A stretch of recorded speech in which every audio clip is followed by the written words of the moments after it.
Part of the best entertainment of 2022. In the age of binge-watching and television seasons that drop all at once, Severance feels unique. It's a show you definitely don't want to watch in one go. Despite the veneer of a banal workplace drama, Severance is an incredibly tense sci-fi horror series where that tension only builds over the course of the show's 9 episodes. Each new chapter is a chance to see something more messed up and discover the dark depths the capitalist machine is willing to sink to. You're going to want some space in between to let it all soak in, and maybe catch your breath a little. This article contains spoilers for the first season of Severance. Severance starts out fairly slowly. The show centers on a relatively new procedure called, naturally, severance, which splits a worker's brain in two. This allows people to essentially skip work for 8 hours a day and focus on their outside life.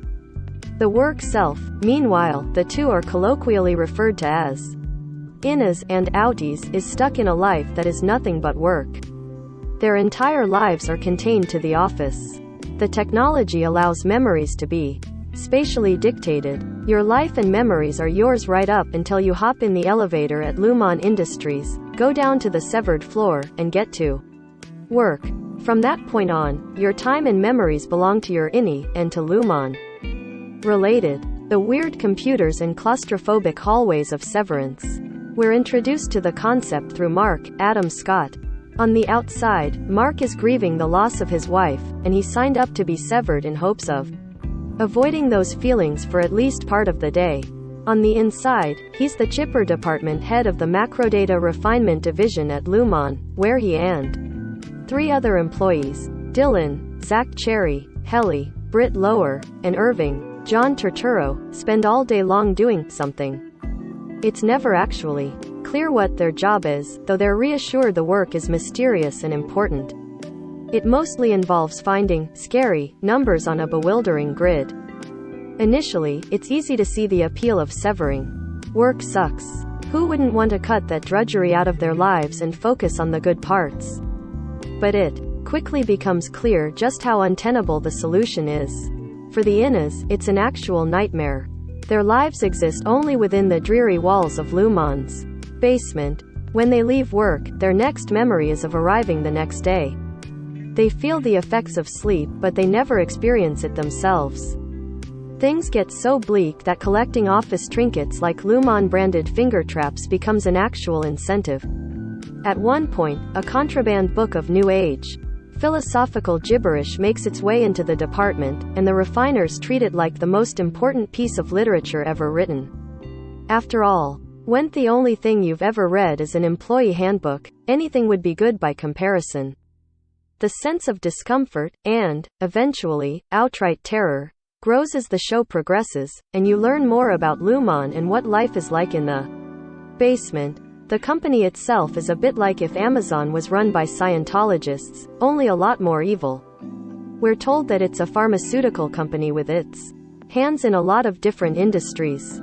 Much of the staff, at least those we see, including Mark's boss, played with a terrifying intensity by Patricia Arquette, worship its founder like a religious figure, right down to the constant repetition of dogma.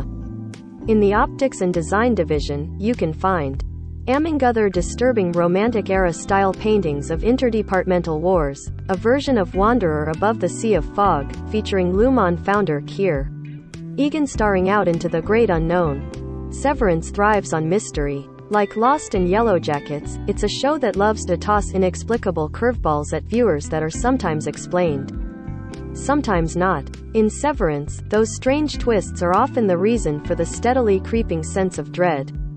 Some of this comes down to the way the show looks. The severed floor is like something out of a parallel dimension. It's almost like a cubicle farm ripped out of the 60s, but with strange retrofuturistic computers, twisting hallways designed for maximum confusion, and a break room that doubles as a psychological torture chamber. Oh, and there's a room filled with baby goats. It's the kind of show where a celebratory waffle party inevitably devolves into something bizarre and uncomfortable. This sense of mystery is amplified by the dual nature of the severed characters. Each actor is essentially playing 2 different people with conflicting desires. But by nature of their surgically altered brains, they only know half of the story. Outie Mark has no idea what really goes on during the hours. He's at the office, and Innie Mark knows literally nothing about the outside world and the impact that widespread adoption of Severance could have.